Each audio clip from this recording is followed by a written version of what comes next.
नमस्कार। पहले तो मैं सबको भोजपुरिया दर्शकों को प्रणाम करता हूं और पूरे देशवासियों को मेरा प्यार भरा प्रणाम सबको स्वीकार हो। आज मैं मिर्ज़ापुर में माँ विंध्यवासिनी देवी के दरबार में हूं। उनके चरणों को प्रणाम करते हुए आगे बढ़ता हूं। मैं बेसिकली वाराणसी का रहने वाला हूं और मेरे पिताजी एक टीचर हैं। हम 2 भाई हैं और 2 बहनें हैं। हम 2 भाइयों में 2 लड़की और 2 लड़के हैं। और मेरी शिक्षा की शुरुआत गांव से होकर महात्मा गांधी काशी विद्यापीठ, जहां पर मैंने बीए की शिक्षा ग्रहण की। वहां शिक्षा ग्रहण करने के बाद मैं घर पे आया तो घर वाले बोल रहे थे अब क्या करोगे क्या नहीं करोगे। कोई सोचता था फोर्स में जाएंगे, कोई सोचता था नौकरी करे, कोई सोचता घर पे रहे। लेकिन इन्हीं दरमियानों के बीच सबसे पहले मैंने एक अपनी खुद की दुकान खोली थी और मैंने करीब लगभग 5-6 साल दुकान को चलाया।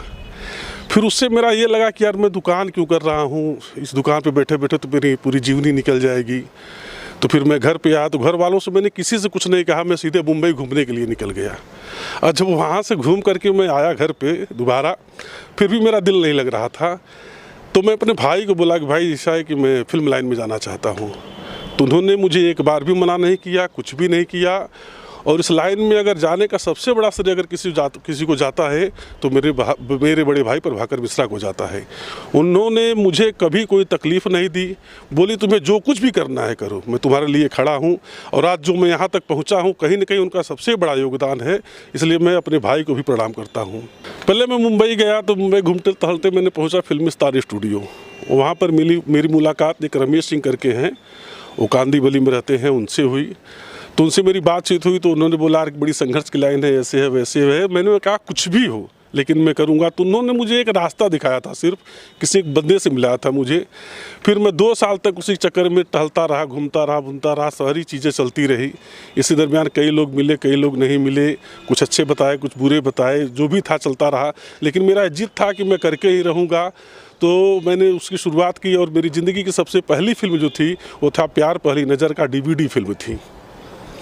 और उसके बाद में मेरी दूसरी फिल्म थी ऐसा प्यार कहाँ, हम तो हुए तुम्हारे, रक्तधार। ऐसे करते करते मैंने हिंदी की 4-5 फिल्में की। उसके बाद धीरे धीरे मैं आ गया भोजपुरी में। भोजपुरी में मेरी पहली फिल्म थी चुटकी भर सिंदूर। वहाँ शुरुआत होते होते आज मैं दुल्हा बिकता है के सेट पे हूँ। इन दरमियान मैंने कम से कम 25 फिल्में कर चुका हूँ। मेरी पहली फिल्म थी रक्तधार, हिंदी की थी। उसमें हमारे साथ थे शक्ति जी, मुकेश ऋषि जी और मतलब बॉलीवुड के लगभग सभी कलाकार थे जो उसमें अच्छे थे। उससे मुझे थोड़ी बहुत पहचान मिली। फिल्म रिलीज़ भी हुई लेकिन अभी वो यूट्यूब पे नहीं आई है। अब उसका रीज़न प्रोड्यूसर और डायरेक्टर जाने। लेकिन वहाँ से जो मुझे पहचान मिली, थोड़ी थोड़ी पहचान बढ़ते बढ़ते बढ़ी।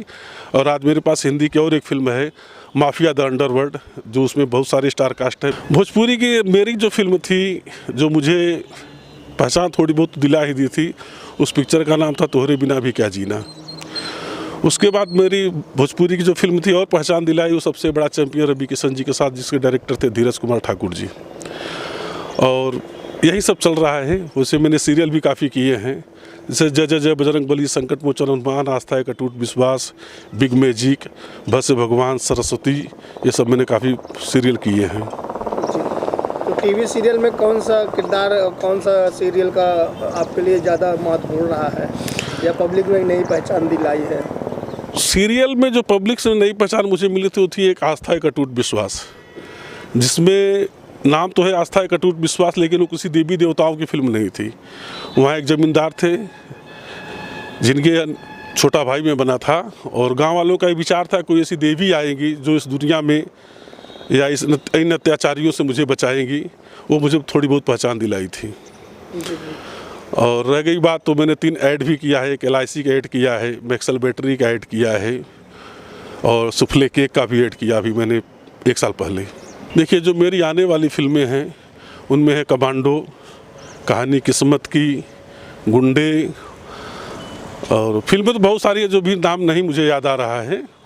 और अभी कोरोना की वजह से जो शूटिंग रुकी हुई थी, नहीं हो पा रही थी, तो उसके मेरी शुरुआत पहली कोरोना के बाद मेरी पहली फिल्म की शुरुआत हुई आबाद रहे अंगना। ये मेरी दूसरी मूवी है, दुल्हा बिकता है।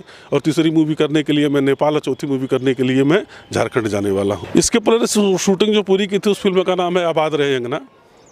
जो जौनपुर में हुई थी, जिसके हीरो थे सूर्या शर्मा जी, डायरेक्टर मिथिलेश अविनाश जी, हीरोइन शालू जी थी, राज कपूर शाही जी थे, उसमें मैंने विलेन किया था। और उसके बाद ये मेरी दूसरी मूवी है दुल्हा बिकता है, जिसमें लगभग सारी टीमें वही हैं। हीरो सूर्या शर्मा जी हैं, अक्षय यादव जी हैं, मधु जी हैं, शालू सिंह जी हैं, बालेश्वर जी हैं और मैं हूँ, यही सब हैं। जी, तो आबाद रहे अंगना में आप हार्डकोर विलेन और इसमें फुल टू कॉमेडी किरदार, इतना चेंज ओवर कैसे है? ये तो मुझे भी विश्वास नहीं था कि ऐसा हो जाएगा, लेकिन क्या है कि जब वहाँ मैंने विलेन किया तो डायरेक्टर साहब बोले यार सुधाकर एक कॉमेडी करना है तुमको। मैं बोला भैया मैं कर पाऊँगा कि नहीं कर पाऊँगा? बोले नहीं नहीं तुम कर लोगे। और यहाँ आने के बाद मेरे दिल में यही था कि कहीं ना कहीं मैं डायरेक्टर साहब की नज़रों में खरा उतरूँ, और कोशिश की मैंने। और जहाँ उम्मीद है कि डायरेक्टर साहब मुझे खुश हैं और बोलते भी है कि नहीं सुधाकर जो मैं चाहता था वही हुआ। और उनकी नेक्स्ट फिल्म में फिर मैं विलेन कर रहा हूँ। देखिए जो मेरा ड्रीम है, जो मेरा सपना है, वह खलनायक की दुनिया में, मतलब इतना बुरा खलनायक बनना चाहता हूँ कि अब क्या बताऊँ मैं आपसे। जी। और अभी तक वो रोल जिस रोल के लिए मैं अपने आप को समझता हूँ वो रोल अभी तक मुझे मिला नहीं है, और हो सकता है कि इस साल मिल भी जाए। जी। बहुत अच्छा लगा। मेरे जीवन में पहली बार ऐसा दर्शन हुआ माँ विंध्यवासिनी का जो मैंने कभी सोचा भी नहीं था। और ये सब जो हुआ यहाँ के पुरोहित आचार्य अगस्त द्विवेदी जी की वजह से, और कहीं न कहीं मिथिलेश जी का भी बहुत बड़ा योगदान रहा कि जिन्होंने मुझे यहाँ बुलाए और इस फिल्म में मुझे काम दिए। और माँ का मेरे ऊपर असीम कृपा रही कि मैं यहाँ आकर के उनके चरणों में रहा, और यही सब सारी चीज़ें बहुत अच्छा लगा। क्योंकि पूरी टीम बहुत अच्छी है, चाहे डायरेक्टर हो मिथिलेश अविनाश जी, प्रोड्यूसर अक्षय जी, मधु जी, हीरो सूर्या शर्मा, शालू सिंह, जितनी भी टेक्नीशियन टीम है, बहुत जी जान से और बहुत मेहनत लगा के लोग फिल्म कर रहे हैं। और फिल्म में कहीं कोई कमी नहीं है, एक साफ़ सुथरी और एक अच्छी फिल्म है। अब तो दर्शकों से यही अनुरोध करूंगा कि एक बार वो जा करके सिनेमा हॉल में ज़रूर देखें दुल्हा बिकता है के बारे में। फिल्म के डायरेक्टर के बारे में मैं ये कहना चाहूँगा भाई कि मैंने उनको, तो मेरी जान पहचान उनको 10 साल से थी, लेकिन अभी जो है कि 2020 में चांस मिला। हाँ, इसके पहले उनके साथ मैंने एक फिल्म की थी छत्तीसगढ़ी लज्जो फिल्म, तो वहाँ उन्होंने बोला था सुधाकर जो है कि हम भी चाहते हैं कि तुम्हारे साथ काम करें, लेकिन अगर कभी सौभाग्य प्राप्त हुआ तो करेंगे। और ऐसा सौभाग्य प्राप्त हुआ कि उनके साथ 3 फिल्में लगातार कर रहा हूँ। आबाद रहे अंगना, दुल्हा बिकता है, इसके बाद फिर अगली फिल्म जो है हम गुजरात मुंडी के साथ कर रहे हैं। वो हमारे लिए अभी रोल मॉडल जो होते हैं ना, कि वो अभी वो मिले हैं, और मुझे उम्मीद है कि जो मेरा सपना है बड़ा होने का, वो उन्हीं के जरिए पूरा होगा। देखिए सबसे पहले वो टीचर हैं, और सबसे बड़ी बात है कि वो संस्कृत की टीचर हैं। तो संस्कृत टीचर है तो इसका मतलब है पढ़ी लिखी बड़ी विद्वान होगी। उनका एक थिएटर ग्रुप है, उनका सपना है कि जो कानपुर के बच्चे हैं जो दर दर भटकते हैं, मैं उनको थिएटर के जरिए सिनेमा में प्रवेश कराऊँ। आज वो सिनेमा बना भी रही हैं, और इनके लगभग 20 कलाकार दुल्हा बिकता है के सेट पे आए हैं, और वो लोग 2 दिन से जी जान लगा के मेहनत करके शूटिंग कर रहे हैं, जिसमें लड़की भी हैं, लड़के भी हैं, और बुढ़ी बूढ़े, मतलब सारे लोग हैं जो उनके थिएटर में चलते रहते हैं। मैं ईश्वर से यही कामना करता हूँ कि उनका थिएटर ग्रुप ऐसे ही चलता रहे और ऐसे ही फिल्में बनाती रहे, ताकि हम लोगों का मौका मिलता रहे काम करने के लिए। अब इसके बाद मैं फिल्म की शूटिंग करने वाला हूं जो कहाँ शिकारी, जिसके डायरेक्टर हैं मनोज तोमर जी। उसके बाद गैंग्स ऑफ गवार जो नेपाल में शूटिंग होगी, इनके डायरेक्टर है कुमार अमित श्राफ जी, जिनकी मैंने फिल्म कमांडो की थी, ये उनकी दूसरी मूवी है। अभी तीसरी, मतलब मूवी तो बहुत, तीसरी मूवी मिथिलेश जी के साथ कर रहा हूँ, फिर चौथी मूवी सूर्या शर्मा जी के ही साथ है। मतलब दिसंबर के लास्ट तक मेरे पास अभी 5 मूवी और हैं।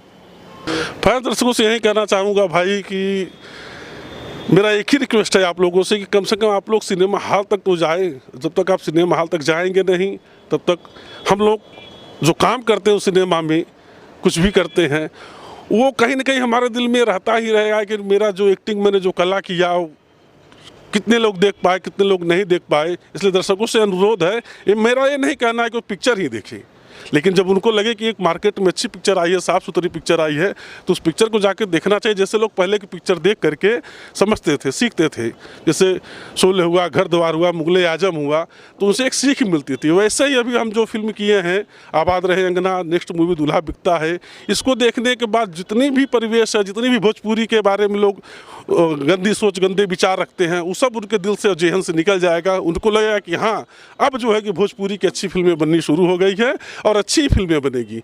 और बुरी फिल्में अगर बनती हैं तो सिनेमा हॉल तक नहीं जाएंगी। और मैं ये भी कहूँगा अगर बुरी फिल्में बनती है दर्शकों से तो मैं अनुरोध भी नहीं करूँगा कि आप जाके सिनेमा हॉल में सिनेमा देखें, क्योंकि दर्शकों का अपना एक नज़रिया होता है, उनकी अलग सोच होती है, हम उनके सोच को बदल नहीं सकते।